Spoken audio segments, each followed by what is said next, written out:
საქართველოს პარლამენტი ადმინისტრაციულ სამართალდარღვევათა კოდექსში დაგეგმილ ცვლილებებს განიხილავს, რომელიც საგზაო მოძრაობისა და სანქციების მიმართულებით რამდენიმე მნიშვნელოვან სიახლეს ითვალისწინებს. პროექტის მიხედვით ღამის საათებში იცვლება ავტობუსის ზოლებით სარგებლობის წესი, პარალელურად კი მსუბუქდება ჯარიმების სიჩქარის გადაჭარბებასა და მწვანე ნარგავების დაზიანებაზე. კანონპროექტის თანახმად ღამის საათებში, კერძოდ 1-დან 6 საათამდე სადისტრიბუციო მანქანებს ბას-ლაინებში დგომისა და ტვირთის გადმოზიდვის უფლება ექნებათ. კონკრეტულ წესებსა და პირობებს, რომელსაც სადისტრიბუციო ტრანსპორტი უნდა აკმაყოფილებდა შინაგან საქმეთა მინისტრის ბრძანება განსაზღვრავს.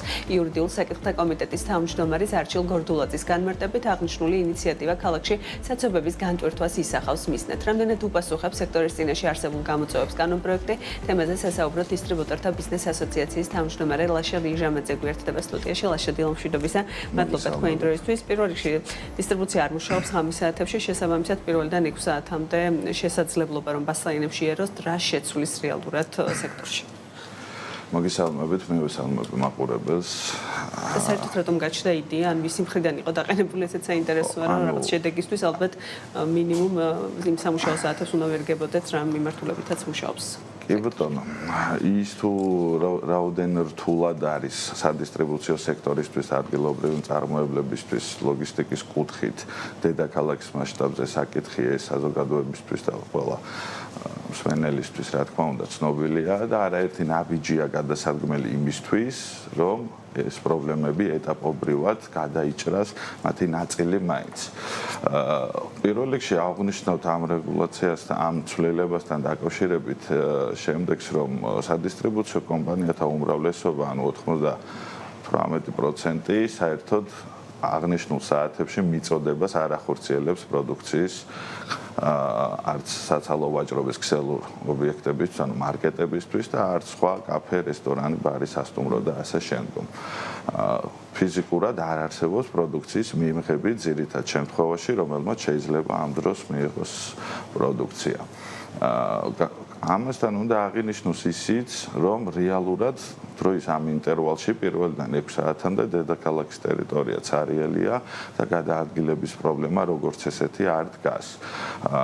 რაც შეეხება ახლა ზოგადად ამ გადაწყვეტილებას, რა თქმა უნდა, ნებისმიერ ტიპის გადაწყვეტილება, რომელიც თუნდაც ბიზნესის მცირე ნაწილზე რაღაც დადებით ზეგავლენას მოახდენს, მისასალმებელია და რატომაც არა პირიქით, რამაც შეიძლება ხელი შეუწყოს და გარკვეულწილად ის იქნება ეს ჯარიმის თავიდან აცილება თუ რაღაცა პროცესების შემსუბუქება, კარგია. აქ შეიძლება ჩვენ ვთქვათ, რომ შიდა ლოგისტიკის კუთხით რაღაცა 1%, რომელიც ახორციელებს თავის შიდა ობიექტების მომარაგებას, ისინი შეძლებენ შედარებით უფრო ახლოს მაღაზიებთან გაჩერებას და არ მოუწევთ შორი მანძილიდან პროდუქციის მიტანა, რაც უწევს სადისტრიბუციო სექტორის 99% მიწოდების საათებში, ანუ ის ფიზიკურად ვერ აჩერებს, იმიტომ რომ არ არის პარკინგი, რომ გადავიდეს ბას-ლაინში ჯარიმა, შესაბამისად დამატებით ტვირთად გვაწვება ჩვენ დღის საათებში, როდესაც და შიდა ლოგისტიკაში ეს ხელს შეუწყობს მათ.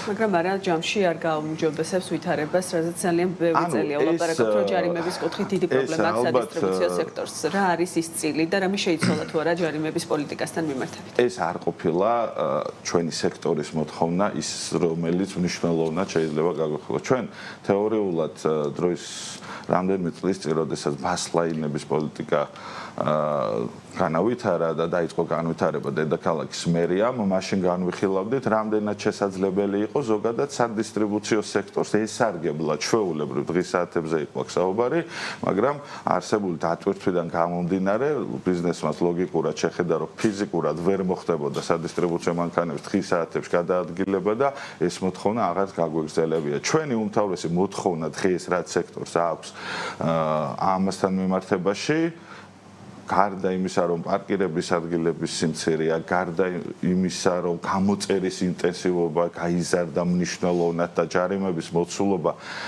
თითქმის გაუორმაგდა კომპანიებს გამოწერილი და ძირითადად ეს დედაქალაქის მუნიციპალური სამსახური ახორციელებს, ანუ გამოწერილ ჯარიმების კუთხით თუ ავიღებთ როგორც ვიდეო მიმართულებით, ისე ფიზიკურად. აქ იყო ერთ-ერთი მთავარი მოთხოვნა, რაც ჩვენთვის დღემდე გაურკვეველია, თუ რატომ არ დგამს სამნაბიჯ ადგილობრივი თვითმმართველობა დილის საათებში 8-დან 11 საათამდე მხოლოდ სურსათისთვის ნების დართვა რომ იმ წარმოებელს და სადისტრიბუციო შეძლოს დილის საათებში მიიტანოს აღნიშნული პროდუქცია.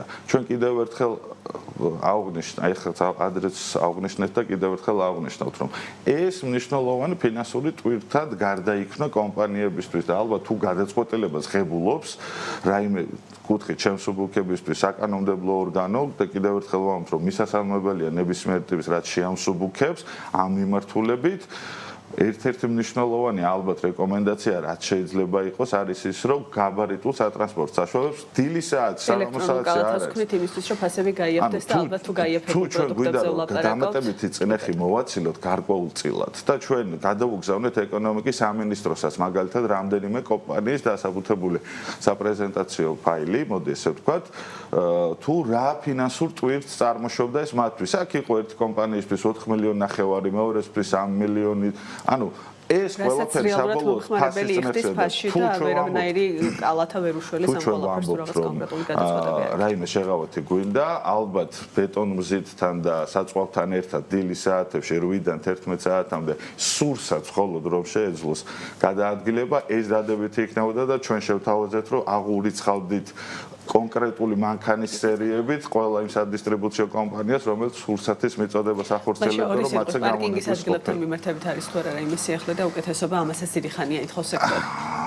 ჩვენ და სამწუხაროდ პარკინგის მიმართულებით რაიმე მნიშვნელოვანი წისვლა არ გაგვეჩნია. კიდევ არ გვაქვს ის კრიტიკულად მნიშვნელოვანი 550 წერტილი, რაზეც იყო საუბარი.